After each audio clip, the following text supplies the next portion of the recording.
ಎಲ್ಲರಿಗೂ ನುಡಿವಾಣಿ ಯೂಟ್ಯೂಬ್ ಚಾನಲ್ಗೆ ಆತ್ಮೀಯವಾದ ಸ್ವಾಗತ. ನಾನು ನಿಮ್ಮ ಪ್ರಿಯ ತೇಜಸ್ವಿ. ಈಗಾಗಲೇ ಮೊದಲ ಹೆಜ್ಜೆ ಕಾದಂಬರಿಯಲ್ಲಿ ಸುಬ್ಬಿಗೆ ಮಕ್ಕಳ ಮೇಲೆ ಮಕ್ಕಳಾಗ್ತಾ ಇದ್ದಾವೆ. ಆಗ ನಾವು ಅಂದ್ಕೊಂಡಂಗೆ ಫ್ಯಾಮಿಲಿ ಪ್ಲ್ಯಾನಿಂಗನ್ನು ಒಂದು ಕಾನ್ಸೆಪ್ಟೇ ಇಲ್ಲದಾಗ ಹೇಗೆ ನಡೀತಾಯಿತ್ತು ಜೀವನ ಅನ್ನೋದ್ರ ಬಗ್ಗೆ ಇಲ್ಲಿ ಲೇಖಕಿಯಾದಂತಹ ತ್ರಿವೇಣಿಯವರು ಉಲ್ಲೇಖ ಮಾಡಿದ್ದಾರೆ. ಈ ಥರ ಸಂದರ್ಭದಲ್ಲಿ ಬಡಸ್ತನ ಬೇರೆ, ಮಕ್ಕಳಿಗೂ ಸರಿಯಾದ ಊಟ ಇಲ್ಲ. ಹಿರಿಮಗಳಾದ ಕಥಾನಾಯಕಿ ತನ್ನ ಜವಾಬ್ದಾರಿಗಳನ್ನ ಮಕ್ಕಳನ್ನ ನೋಡ್ಕೊಳ್ಳೋದ್ರಲ್ಲಿ, ಆಕೆ ಪುಟ್ಟ ಹುಡುಗಿ, ಅವಳು ಬೇರೆ ಪುಟ್ಟ ಮಕ್ಕಳನ್ನ ನೋಡ್ಕೊಳ್ಳೋದ್ರಲ್ಲಿ ತಲ್ಲೀನಲಾಗಿದ್ದಾಳೆ. ಹೀಗೆ ಅಲ್ವಾ ಎಷ್ಟೋ ಜನದ ಮನೇಲಿ ನಡೀತಾ ಇರೋದು. ಮುಂದೇನಾಗುತ್ತೆ ಕಾದಂಬರಿ ಪ್ರವೇಶ ಮಾಡೋಣವಾ? ಕಿರಿಯರಿಗೆ ನಾನೇ ಪುಟ್ಟ ತಾಯಿಯಾದೆ, ಸುಬ್ಬಿಯ ಕೈ ಕೆಳಗೆ ಕೆಲಸ ಮಾಡುವಾಕೆಯಾದೆ. ಅಪ್ಪ ಸಂಪಾದಿಸುತ್ತಿದ್ದನ್ನು ಮನೆಯಲ್ಲಿ ತಿನ್ನುವಳು ನಾನು ಆದೆ. ಕೆಲಸದ ಒತ್ತಡ, ಪ್ರೀತಿ, ವಿಶ್ವಾಸದ ಅಭಾವ, ವಯಸ್ಸಿಗೆ ಮೀರಿದ ಒತ್ತ ಜವಾಬ್ದಾರಿ ಇವುಗಳಿಗೆ ಸಿಕ್ಕಿ ನನ್ನ ಹೃದಯ ನಲುಗತೊಡಗಿತು. ದಿನದಿನಕ್ಕೆ ಬೆಳೆದ ಸಂಸಾರ, ಬಡತನ, ಅನಾರೋಗ್ಯದಿಂದಾಗಿ ಸುಬ್ಬಿಯಲ್ಲಿ ದಿನದಿನಕ್ಕೆ ಅಸಹನೆ, ಸಿಡುಕು ಹೆಚ್ಚಾಯಿತು. ಆಕೆ ತನ್ನ ಸಿಡುಕನ್ನು ಬೇರೆ ಯಾರ ಮೇಲೂ ತೋರುತ್ತಿರಲಿಲ್ಲ. ಅವಳ ಆಗ್ರಹಕ್ಕೆ ಸುಲಭವಾಗಿ ಬಲಿಯಾದವಳು ನಾನು. ಸುಬ್ಬಿಗೆ ಕೈಯಲ್ಲಿ ಕೆಲಸ ಅರಿಯುತ್ತಿರಲಿಲ್ಲ. ಆದರೂ ನಾನು ಮಾಡಿದ ಕೆಲಸಗಳಲ್ಲಿ ಏನಾದರೊಂದು ತಪ್ಪು ತೆಗೆದು ನನ್ನ ಮೇಲೆ ರೇಗುತ್ತಿದ್ದಳು. ಕೆಲವು ದಿವಸ ಅವಳು ರೇಗಿದರೂ ನಾನು ಉದಾಸೀನವಾಗೂ ಬಿಡುತ್ತಿದ್ದೆ. ಕೆಲವು ಸಲ ಅವಳು ಒಂದು ಮಾತಾಡಿದರೆ ನಾನು 4 ಮಾತಾಡಿ, ನೀನೇ ಎಲ್ಲ ಮಾಡ್ಕೋ, ನಾನು ನಾಳೆಯಿಂದ ಸ್ಕೂಲ್ಗೆ ಹೋಗ್ತೇನೆ ಎನ್ನುತ್ತಿದ್ದೆ. ಆಗ ಸುಬ್ಬಿ ತನ್ನ ರೇಗಾಟ ಕಡಿಮೆ ಮಾಡುತ್ತಿದ್ದಳು. ಗುರು ಮಣಿ ಸ್ಕೂಲಿಗೆ ಸೇರಿದ್ದರು. ಗುರು ಅಂತೂ ಹುಡುಗ, ವಿದ್ಯಾವಂತನಾಗಿ ಸಂಪಾದಿಸಿ ಮನೆ ಉದ್ಧಾರ ಮಾಡುವ ಕುಲದೀಪಕ. ಆದರೆ ಮಣಿ, ಹಿರಿಯವಳಾದ ನಾನು ದುಡಿಯಲು ಮನೆಯಲ್ಲಿರುವಾಗ ಮಣಿ ಮನೇಲಿದ್ದೇನು ಮಾಡಬೇಕಾಗಿದೆ? ಅದು ಅಲ್ಲದೆ ಮಣಿ ಮನೆಯಲ್ಲಿದ್ದರೆ ಸುಬ್ಬಿಗೆ ಅವಳಿಂದ ಹಿಂಸೆಯಾಗುತ್ತೆ ಹೊರತು ಉಪಯೋಗವೂ ಇರಲಿಲ್ಲ. ರಜಾ ದಿನಗಳಲ್ಲಿ ಮಣಿ, ಸುಬ್ಬಿ ಹಸಿವು, ತಿಂಡಿ ಕೊಡು ಎಂದು ಆಲಾಪನೆಗೆ ಶುರು ಮಾಡಿಬಿಟ್ಟರೆ ನಿಲ್ಲಿಸುತ್ತಿರಲಿಲ್ಲ. ಸಾಲದುದ್ದಕ್ಕೆ ಸುಬ್ಬಿಯ ಹಿಂದೆ ಮುಂದೆ ಓಡಾಡಿ ಕೈಕಾಲಿಗೆ ಸಿಕ್ಕಿಕೊಂಡು ಮಾಡುವ ಕೆಲಸಗಳಿಗೆ ಆತಂಕವನ್ನು ತಂದೊಡ್ಡುತ್ತಿದ್ದಳು. ಆದುದರಿಂದ ಮಣಿಯನ್ನು ಸ್ಕೂಲಿಗೆ ಕಳಿಸುವುದು ನನಗೂ ಸುಬ್ಬಿಗೂ ಇಬ್ಬರಿಗೂ ಕ್ಷೇಮಕರವಾಗಿತ್ತು.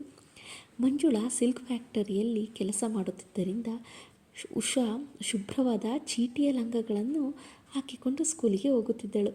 ನಾನು ಆ ರೀತಿಯ ಲಂಗವನ್ನು ಎಂದೂ ಹಾಕಿಕೊಳ್ಳುವುದೇ ಎಂದು ಬಹಳ ಆಸೆ ಇತ್ತು. ಆದರೆ ನನಗೆ ವರ್ಷಕ್ಕೊಮ್ಮೆ 2 ಬಾರಿ ಹಬ್ಬದ ಒರಟಾದ ಲಂಗಗಳು ಹೊಲಿಸಿ ತರುತ್ತಿದ್ದರು. ಸಾಧಾರಣವಾಗಿ ಯುಗಾದಿಗೆ ನಮ್ಮ ಮನೆಯಲ್ಲಿ ಎಲ್ಲರಿಗೂ ಹೊಸ ಬಟ್ಟೆ ಹೊಲಿಸುವುದು ವಾಡಿಕೆಯಾಗಿತ್ತು. ಈ ಸಲ ಯುಗಾದಿಗೆ ಅಪ್ಪ ಬಟ್ಟೆ ತರಲು ಹೋದಾಗ ನಾನೇ ಜೊತೆಯಲ್ಲಿ ಹೋಗಿ ನನಗೆ ಬೇಕಾದ ಚೀಟಿಯ ಬಟ್ಟೆಯನ್ನು ತರಲು ನಿರ್ಧರಿಸಿದ್ದೆ. ನನ್ನ ಈ ನಿರ್ಧಾರಕ್ಕೆ ಕಾರಣ ಉಷೆಯ ಹೊಸ ಲಂಗ. ಉಷೆಯ ಬಳಿ ತಿಳಿ ಹಳದಿಯ ಚೀಟಿ ಲಂಗ ಹೊಂದಿತ್ತು. ತಿಳಿ ಹಳದಿಯ ಮೇಲೆ ಶರಾಯಿ, ಬೂಟ್ಸು ಹಾಕಿಕೊಂಡಿದ್ದ ಮೊಲ, ಲಂಗ ಬನೀನು ಹಾಕಿದ್ದ ಮೊಲಗಳ ಹಲವಾರು ಬಗೆಯ ಪ್ರಾಣಿಗಳ ಚಿತ್ರಗಳಿದ್ದವು. ಉಷಾ ಆ ಲಂಗ ಹಾಕಿಕೊಂಡು ನನ್ನೆದುರಿಗೆ ಬಂದಾಗ ನನ್ನ ನಾಲಿಗೆಯಲ್ಲಿ ನೀರೂರಿತ್ತು. ಯುಗಾದಿ ಇನ್ನೂ 1 ವಾರವಿದೆ ಎನ್ನುವಾಗ ಅಪ್ಪ ಮನೆಯವರಿಗೆಲ್ಲ ಬಟ್ಟೆ ತರಲು ಹೊರಟರು. ಅವರು ಎಂದೂ ಯಾರನ್ನೂ ಎಂತಹ ಬಟ್ಟೆ ತರಲಿ ಎಂದು ಕೇಳಿದವರಲ್ಲ. ಅವರು ಬಟ್ಟೆ ತರುವರೆಂದು ಇಂದಿನ ದಿನವೇ ತಿಳಿದುಕೊಂಡಿದ್ದ ನಾನು ಮಾರನೇ ದಿನ ನನ್ನ ಕೆಲಸಗಳೆಲ್ಲ ಬೇಗ ಮುಗಿಸಿ, ಅಪ್ಪ ನಾನು ನಿನ್ನ ಜೊತೆ ಅಂಗಡಿಗೆ ಬರ್ತೀನಿ ಎಂದೆ. ಯಾಕಮ್ಮ, ಅಂಗಡಿ ತುಂಬ ದೂರ ಇದೆ, ನಿನ್ನ ಕೈಲಿ ನಡೆಯೋಕ್ಕಾಗೋದಿಲ್ಲ. ಇಲ್ಲ ಅಪ್ಪ, ನನ್ನ ಕೈಲಿ ನಡೆಯೋಕ್ಕಾಗುತ್ತೆ. ನಾನು ಈ ಸಲ ಒಂಥರ ಬಟ್ಟೆ ತಗೊಳ್ಳೋಣ ಅಂತ ಮಾಡಿದ್ದೀನಿ. ಯಾವ ಥರ ಕಂದ? ಉಷಾ ಹೊಲಿಸ್ಕೊಂಡಿದ್ದಾಳಲ್ಲ, ಹಳದಿದೂ ಮೊಲ. ಎಲ್ಲಿ ತಗೊಂಡು ಬಾ ನೋಡೋಣ. ನಾನು ಉತ್ಸಾಹದಿಂದ ಉಷೆಯ ಮನೆಗೆ ಓಡಿ ಹೋಗಿ ಅವಳ ಲಂಗವನ್ನು ತೆಗೆದುಕೊಂಡು ಬಂದೆ. ಮಂಜುಳಾ ನನ್ನನ್ನು ಹಿಂಬಾಲಿಸಿ ಬಂದಳು. ಅಪ್ಪ ಉಷೆಯ ಲಂಗವನ್ನು ಕೈಯಲ್ಲಿ ಹಿಡಿದು ತಿರುಗಿಸಿ ನೋಡಿ, ಗಜ ಹೇಗೋ ಎಂದರು. ನನ್ನ ಹಿಂದೆಯೇ ಬಂದಿದ್ದ ಮಂಜುಳಾ ಗಜ 10 ರೂಪಾಯಿ ಎಂದಳು. ಏನು? ಸರಿ, ನಾನೇ ನೋಡಿದನಲ್ಲ, ಈ ಮಾದರಿ ತರ್ತೀನು, ಸರಿಯಾ? ಅಪ್ಪ ಆಗಲಿ, ಆದರೆ ಈ ಬಣ್ಣದ್ದೇ ನನಗೆ ಬೇಕು, ಸರಿನಾ? ಅಪ್ಪ ಹೊರಟು ಹೋದರು. ನಾನು ಮನೆಯ ಮೆಟ್ಟಲಿನ ಮೇಲೆ ಕುಳಿತು ಅವರ ದಾರಿ ಕಾಯತೊಡಗಿದೆ. ಸಂಜೆ ಎಳೆದು ಕತ್ತಲು ಹರಡಿತು. ನಕ್ಷತ್ರಗಳು ಒಂದೊಂದಾಗಿ ಮುಖ ತೋರಿಸಿ ಕಣ್ಣು ಮುಡುಕಿಸಿದವು. ನಾನು ಮಾತ್ರ ಕುಳಿತಲ್ಲಿಂದ ಮಿಸುಕಾಡಲಿಲ್ಲ. ನನ್ನೆರಡು ಕಾಲುಗಳನ್ನು ಕೈಯಿಂದ ಕಟ್ಟಿ ಮಂಡಿಯ ಮೇಲೆ ತಲೆಯೂರಿ ತಂದೆಯ ಆಗಮನವನ್ನು ಅತ್ಯಂತ ಆಸೆಯಿಂದ ನಿರೀಕ್ಷಿಸುತ್ತಿದ್ದೆ. ಉಷಾ ಹತ್ತಿರ ನಿಂತು ಕೂಗಿದಳು, ಬಾರೇ ಗಜ್ಜುಗಾಡೋಣ. ಇಲ್ಲಮ್ಮ, ಅಪ್ಪ ಬರ್ತಾರೆ, ಮೊಲದ ಲಂಗ ತರ್ತಾರೆ, ನಾನು ಬರೋದಿಲ್ಲ. ಉಷಾ ಹೊರಟು ಹೋದಳು. ವೇಣು ಬಂದು ಆಟದ ಪಿಸ್ತೂಲನ್ನು ನನ್ನೆದೆಗೆ ಗುರಿಯಿಟ್ಟು, ಓಡಿಲ್ಲ ಎಂದ. ಓಡಿ? ನಾನು ನೀನು ಉಷಾ ಕಳ್ಳ ಪೊಲೀಸ್ ಆಟಾಡೋಣ, ಬರ್ತೀಯಾ? ಇಲ್ಲಪ್ಪ, ನಾನು ಬರೋದಿಲ್ಲ, ನಮ್ಮಪ್ಪ ನನಗೆ ಹೊಸ ಲಂಗ ತರಕ್ಕೆ ಹೋಗಿದ್ದಾರೆ, ನಾಳೆ ಬೇಕಾದ್ರೆ ಆಡೋಣ. ವೇಣು ನಿರಾಶನಾಗಿ ಹೊರಟು ಹೋದ. ಸುಬ್ಬಿ ಒಳಗಿನಿಂದ ಕೂಗಿದಳು, ಊಟಕ್ಕೆ ಬರೋದಿಲ್ವೇನೇ? ಗುರುಮಣಿ ಊಟ ಮಾಡಿ ಮಲ್ಕೊಂಡ್ರು, ಆಗಲೇ 8:15. ಊಟಕ್ಕೆ ಬಾರೆ. ಅಮ್ಮ, ನಾನು ಅಪ್ಪನ ಜೊತೆ ಮಾಡ್ತೀನಿ. ಅವರು ಬರೋದು ಎಷ್ಟೊತ್ತಾಗುತ್ತೋ ಏನೋ, ಹಬ್ಬದ ಗಲಾಟೆ, ಅಂಗಡಿಲಿ ಬೇಗ ಬಟ್ಟೆ ಕೊಡೋದಿಲ್ವೇ? ಎಷ್ಟೊತ್ತಾದರೂ ಆಗಲಿ ಅಮ್ಮ, ಪರವಾಗಿಲ್ಲ. ಸುಬ್ಬಿ ಗೊಣಗಿಕೊಂಡು ಸುಮ್ಮನಾದಳು. ಕತ್ತಲೆಯಲ್ಲಿ ಕಣ್ಣು ಹಿಗ್ಗಿಸಿ ನಾನು ನಮ್ಮ ಮನೆಯ ಮುಂದೆ ಹಾದು ಹೋದ ಗಂಡಸರನ್ನೆಲ್ಲ ನೋಡಿದೆ. ನನಗೆ ಯುಗ ಕಳೆದಿರಬಹುದು ಎನಿಸಿದಾಗ ಅಪ್ಪ ಬಂದರು. ಸುಬ್ಬಿ, ಅಪ್ಪ ಬಂದರು ಎನ್ನುತ್ತಾ ನಾನು ಒಳಗಡೆ ಓಡಿ ಬಂದೆ. ಅವರು ತಂದಿದ್ದ ಬಟ್ಟೆಯ ಗಂಟನ್ನು ಆತುರದಿಂದ ಕಿತ್ತಿಕೊಂಡು, ಮೊಲದ ಲಂಗ ತಂದಿದ್ದೀಯಾ ಎಂದೆ.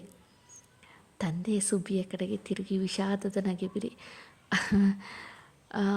ಇಲ್ಲಮ್ಮ, ಈ ಥರದ ಬಟ್ಟೆ ಮುಗಿದೋಗಿದೆ ಅಂತೆ, ಎಲ್ಲ ಅಂಗಡಿಯಲ್ಲೂ ವಿಚಾರಿಸಿದೆ, ಎಲ್ಲೂ ಸಿಕ್ಕಲಿಲ್ಲ ಎಂದರು.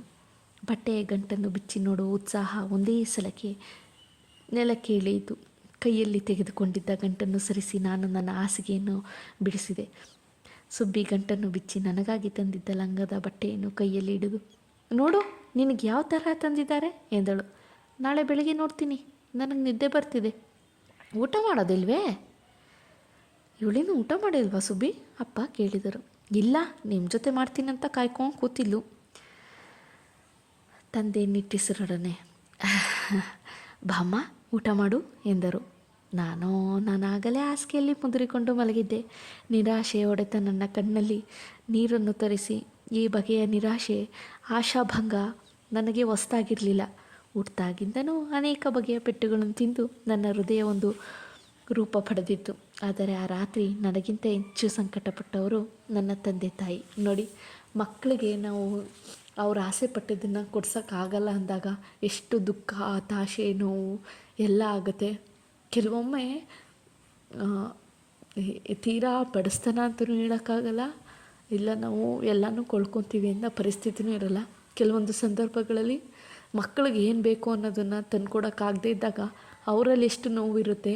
ಆ ಮಕ್ಕಳಿಗೆ ತನ್ನ ಸಹಚರರೊಡನೆ ಅಂತಹ ವಸ್ತು ನನ್ನ ಹತ್ರ ಇಲ್ಲ ಅಂದಾಗ ಆಗೋ ದುಃಖ ಕೆಲವ್ರಿಗೆ ಗೊತ್ತು. ಇಂತಹ ಘಟನೆಗಳನ್ನ ನಾನು ನನ್ನ ಜೀವನದಲ್ಲಿ ಅನುಭವಿಸಿದ್ದೀನಿ.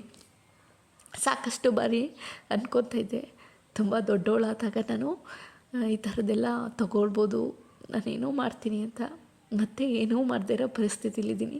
Stay tune with Nudivani YouTube channel. Please subscribe my channel, share ಮಾಡಿ, ಕಮೆಂಟ್ ಮಾಡಿ. Thank you.